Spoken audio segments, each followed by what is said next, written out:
Una caravana de 3 coches de policía con 7 guardaespaldas les espera a la llegada. Cuando la caravana llega a la altura de la ciudad de Capachi, la historia en algunas ocasiones nos trae datos que nos parecen, aparte de curiosos, bastante sorprendentes por sus grandes repercusiones en los años venideros.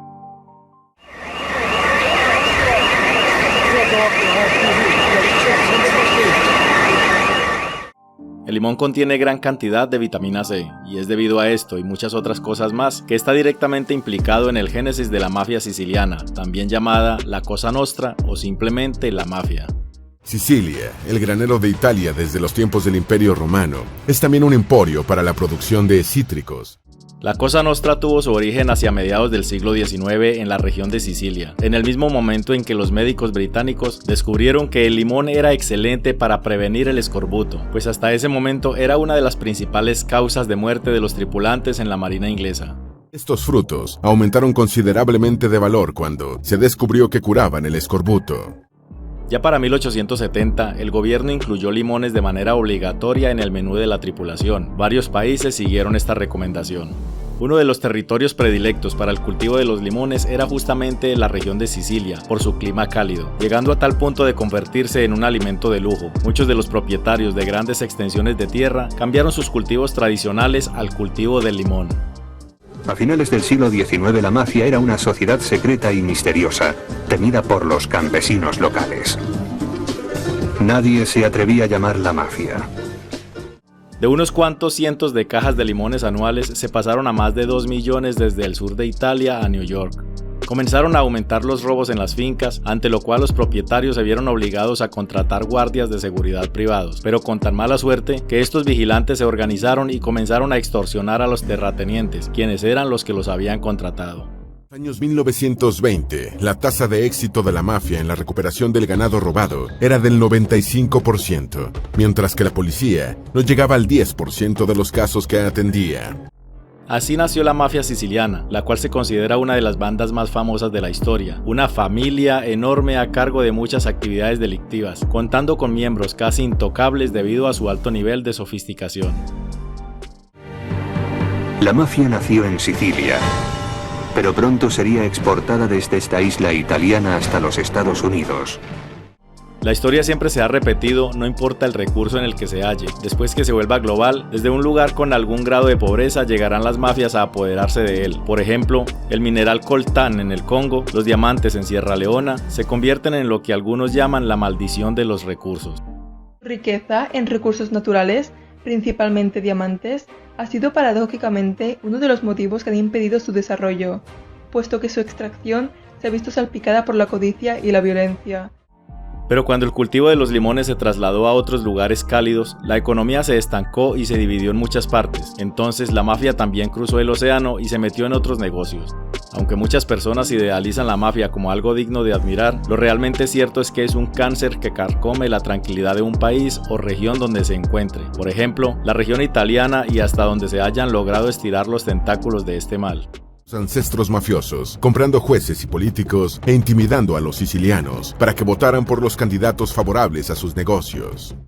La terrible Cosa Nostra no es tomada a la ligera, es una de las asociaciones delictivas con más alto grado de organización que se pueda conocer. Se encuentra formada por diferentes familias que se constituyen de manera jerárquica. Hay un capo en lo más alto de la pirámide, luego un sottocapo, tienen de 2 a 3 consiglieri y los finalizan los picciotti, quienes son los encargados del trabajo duro.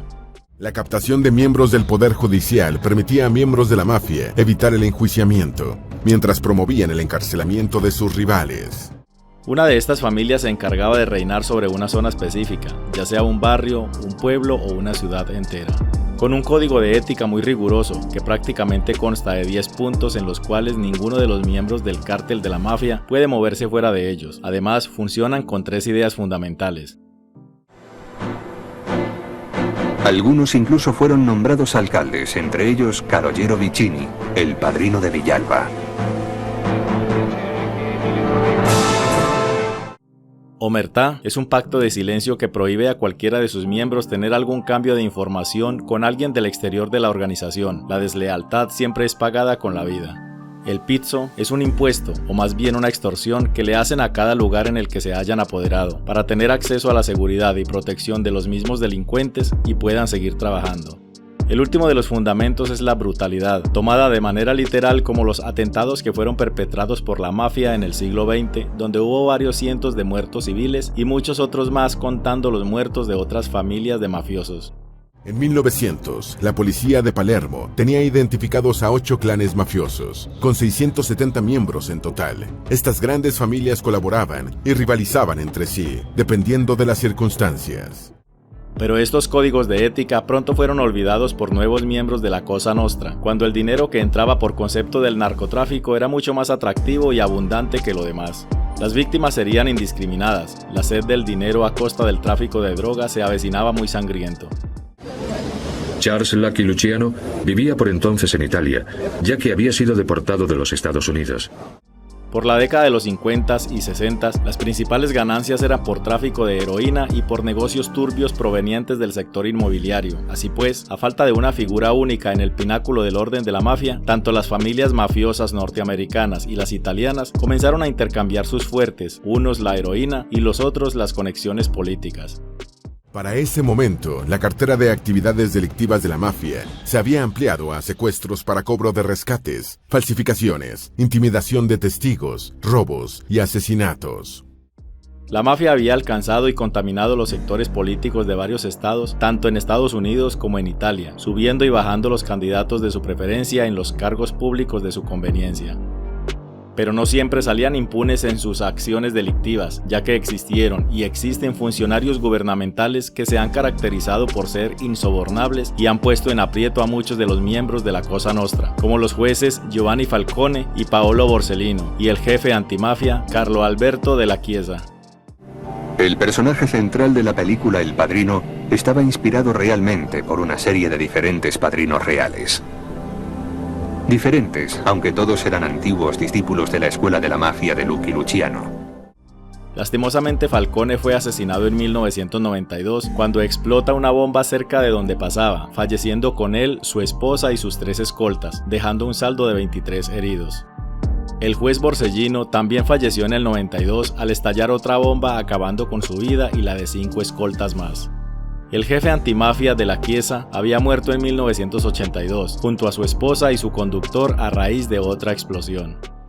Cerca de 11.000 mafiosos fueron arrestados y varios capos huyeron a Estados Unidos y Canadá, incluyendo a Niccolo y Vito Rizzuto, Joseph Bonanno y Carlo Gambino. Bastantes problemas le había dado la mafia como para salir ilesos.